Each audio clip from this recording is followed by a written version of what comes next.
Hi, this is for designers and illustrators, and if you remember your Lightburst assignment, watch what we're going to do with it. So I want you to go open your Lightburst assignment, and immediately when you open it, I'll tell you what to do. But watch, we're going to take the original lettering that was right there, and we're going to turn it into this. So now watch what I can do with this. If I actually go to the one that's working right there, and I double click this, I can bring up this property window, this 3D window here. Now, in the 3D window, and don't worry, I'll show you, there's an orbital tool here, and there are, I don't know if any of you are into 3D, but the green axis is always the y-axis. So see how I can move this up and down? I'll Control or Command Z back. The red is always the x-axis, so you can see how I can move it left and right. Now the blue is the z-axis. Now that moves it front and towards you like this. So this one is the depth of it. Now I'll Command Z back. So watch how I can take this and I can actually put my cursor in the orbital tool and I can actually rotate this in 3D. So now I can put it anywhere I want to in there. I kind of just like it in the middle so it looks good, but watch how I can raise it up a little bit, go and take my, click my Lightburst right there to bring up what's called the you've all seen the properties menu, like for hue and saturation. Well, watch this. I double click it, the properties menu comes up, and you see how I can extrude this towards me. Let me move my screen down a little bit. Okay, look at how I can extrude this towards me or away from me. So you can see just how cool that is, okay? Let me figure out what I just did, but I don't really care. So there we go. Now, so we are going to play with, from a designer's and an illustrator's point of view, how to do this. And there's so many settings inside of here, but I just want you to experiment on your own with these, but first do the one that I'm showing you. Okay, so I'm going to switch to my regular Lightburst. You can see it right over here in the layer palette. Let me move this up. I'm going to need to move it down in a minute, but look, there's my regular layer palette for the PSD file for Lightburst, right? So I'm going to put the property menu here and I'll see if I can work the whole file like this. So what I want you to do first is I want you to take and turn off the lettering. Now that's not lettering. Those are pixels on a layer, right? So we need the bottom regular Lightburst text. Do you see it down there? Hopefully you have yours too. If not, you can retype it. Okay? Now I'm going to duplicate it. So I'm going to take it and duplicate it and move it way up to the top. And I'll just call this, I don't know what to call it. I'll just leave it alone. Lightburst copy. And I don't care about the color. Okay, that's cool. So now I have a copy, so I can do anything I want with it, right? I'll even close the properties menu so you can see how to open it again. All right, so here. We're going to take this, and with this layer selected, let's go to the type and extrude to 3D. Now let's make this work. Okay, so as soon as I do that, this window comes up here. All right, now this window is the 3D window, and it's available under it'll come up under it's available at the top of this list, but it'll come up if you go to where I said under type and extrude to 3D. Okay, so you can click on certain things and I'll show you several things. I'm not going to show you the spotlight at the moment, but I'm going to show you that the default is an infinite light. Now let me move this down a little bit. So see this list here? You can either edit Lightburst or you can click up to the infinite light and you can actually edit that around the screen. See how you can make it go this way or go that way? All right, now it's not showing up too much here, but we're going to change things. So now I want to change the color of the lettering, all right, the font. So I click on Lightburst. Now I double click it to bring up, whoops, I did the bad thing. I should have double clicked in the gray area to bring up the properties menu. Now do you see down here where it actually has the color of the text? Well, I'm going to choose my pretty bright magenta, just like this. Okay, now if I go to the light, I get to actually do different things to it. All right, first I want to orbit it, so I'm going to click the orbit tool and just orbit it straight up so we can see the bottom. Okay, just like this. Then I can grab, with any one of these tools, I can hold it over the x-axis. Let me get closer. Hold it over the y-axis, I'm sorry. And I can center it better. So I could go over the arrow of the green, move it down. I'll Z back. I could go to the X arrow, and I can go like this and move it left and right. Or I can go to the Z arrow and I can move it towards me or away from me. Okay, I'm just going to leave it right there. All right, now there's other things in here. There's an orbit. There's a scale thing here. Look at, I can scale it. See, I can scale it along the x-axis. I'll Z back. I could scale it along the y-axis. Okay, and I can even scale it along the z-axis, but that doesn't mean anything really. So I'm Zing back each time. Oh, okay, now there's a little rotate thing here. See the rotate thing? Okay, that kind of is goofy to rotate it this way, right? So I'm going to Z back. Look at, I'm going to go to the other rotate along the x-axis. See how I can rotate it towards me or bring the T, the RST towards me, back and forth, but I'll Z back again. Okay, now there is one on the z-axis where I can go like this, which is really just what I did with the orbit tool. So let me Z back, go up to the orbit tool and just hold it above here and get more control over it. So I can hold it away, I can go like that, and I can put it where I want. Okay, so I'm going to go to the y-axis and just move it down a little bit to get it in the burst really, really well.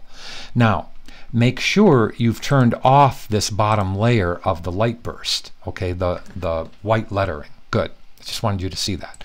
Now, if you click the infinite light in this, you get to actually adjust the intensity. Now, I want to adjust the intensity until the front turns a little brighter. Okay, now, we're going to render this out, actually rasterize it out in a few minutes and really increase the values, okay? But on this window here, you can play with different things like the color of the light. So if you want a different color of the light, I'm not sure this is going to totally show up, but let's go here, and now I should have more of a yellow feel to it, but I'm going to go back to white. So you can experiment with that if you want. Now that's me. Let me click OK. That's me clicked on the infinite light. And in a little bit, I'm going to go to, see how I can go to spotlight and point light, but I'm going to leave it on infinite light right now. Now, I want to click back on the lettering and show you that you have shape presets, and I'm going to click that. Let me zoom in and show you what's going to happen here. So in the shape presets, there's a couple of things I want you to see. Okay, first, see this dark thing that's underneath? Well, that's actually a cast shadow that Photoshop thinks you want to use. So if you want to turn off cast shadows, you have to click the Lightburst name in the properties up here. See that in the 3D window? I'm sorry, that's not the properties window, it's a 3D window. But turn off cast shadows. Now do you see how that went away? Good. Now in the shape presets, you can hold it over here and get a feel, excuse me, that's extrude. The next one is bevel, the next one, and the next one, and the next one. So I'm going to go down to pillow inflate. Now watch the lettering. When I do that, it's actually going to, oops, I should have not done that one. I should have done the pillow inflate with 3D. So there's my pillow inflate with 3D. There's the regular. Here's the pillow inflate with 3D, which I like. Okay, now if I want to get the front face just a bit brighter, what do I have to do? I have to click on infinite light and then play with this intensity slider here, but leave it reasonable. Now, let me show you how to play a couple of interesting games with the light part, with the color of the lettering. Okay, so I'm going to click down here, and you can see there's different parts of this list. Now I don't want to play with the front inflation or the front anything. I want to play with the extrusion material. So I want to click on the extrusion material. So please do that if you want to do what I'm going to do. Now watch. I'm going to move this up here, and I'll move this down here so you can see, but the reason I'm doing that is because I want to deepen this window. Now in translucence, the more that I take this to this side, the darker the extrusion gets, and that's what I'm looking for. Okay, I want a little bit darker value in the 3D version of it. Now you can play with different things here, like in roughness, you can actually get that to be a little bit even deeper value. So there's a better separation of light in here. All right, now don't freak out, and please don't go over here to choose any of these, because I'll show you that this is fabric, this is fabric denim, this is leather brown, and if you're going to play and change things, it's very difficult to put it back. So my point is duplicate this when you get it happy. So I'm going to duplicate it. Now that I've duplicated it, I'm going to turn off the bottom one. Now on this one, if I wanted to, I could play with different things. Like if I go to the extrusion material again, right there, you see how I clicked on that? I can actually play now with different textures. All right, but I'm going to leave it the way that I have it right there, and I'm going to click back on the lettering. Look, lettering, okay, and I'm going to zoom out, and I'm going to play with the position of the Y ruler. All right, now, and again, please, there's so many different things that you can show here. Okay, there's so many different things. I can go to the current view here and look. In the current view part where I just clicked, there's perspective and orthographic. Look at how I can click on orthographic and I can actually go around the scene like this. But I don't want that, so I'm going to go back to perspective, just like this, because that's what I want to render out. All right, now if you want to change a little bit and get more extrusion material, what do you click on? Well, you click on Lightburst. All right, you see the name here? Don't click there, click over here in the gray area, and you can extrude it. You can either bring it towards you like this, see how cool that is, or away from you like that. So now I like that. So now what do? So I can close the properties menu if I want there. Now, I'm going to throw this bottom one away because that was a copy, right? Now I'm going to take another copy of this in case I mess up. Now I'm going to turn it off, save the file. Now I'm going to save as, which I should have done a long time ago, and I'm going to put 3D in here. So there is my 3D version of Lightburst, which is what I want you to turn in. So just leave it, name the same thing, but turn on the 3D aspect. Okay, now I have to say 3D number 2 because I already have one. Okay, so you don't have to add a number 2. Now, how do we get this thing to really work and to get rid of the grid and all that stuff? So remember I made a copy, right? So I can do anything I want with this one, right? So I'm going to right hand click and I want to go, don't render the layer, rasterize the layer. Now repeat that. Don't render it, rasterize it. Now I'll rasterize it. Good. Now it's no longer a 3D. It's actually a piece of, it's a layer like a normal Photoshop layer.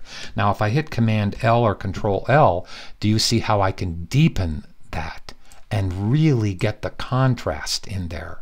Now that's really pretty. I mean, it works. So I'm going to click OK, and now that would be cool for my client. All right. So remember, you can't change this in 3D. If you wanted to change it, you'd go back to this one. For instance, now that I've done this with you and I have a good one, I'm going to duplicate this again because I don't want to mess it up, and I want to show you the spotlight. So I'm going to close that one, turn on this one, click on infinite light.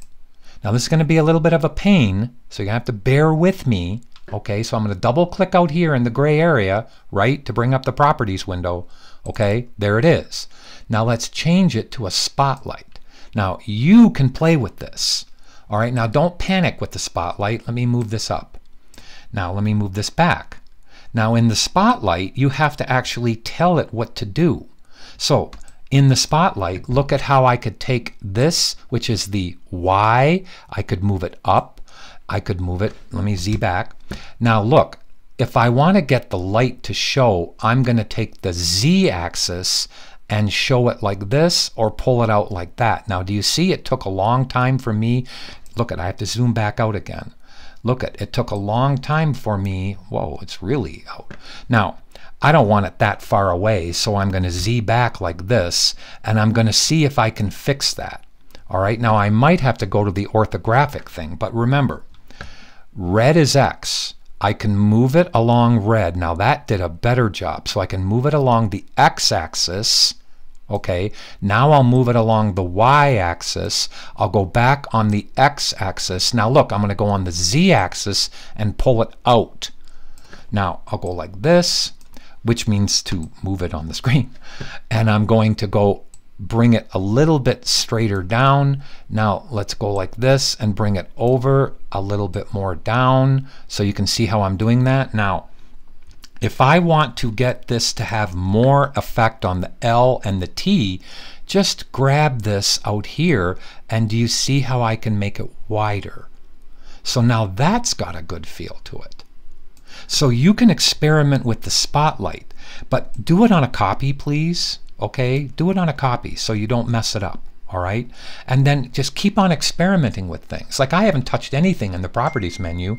I'm sorry, I just moved it over.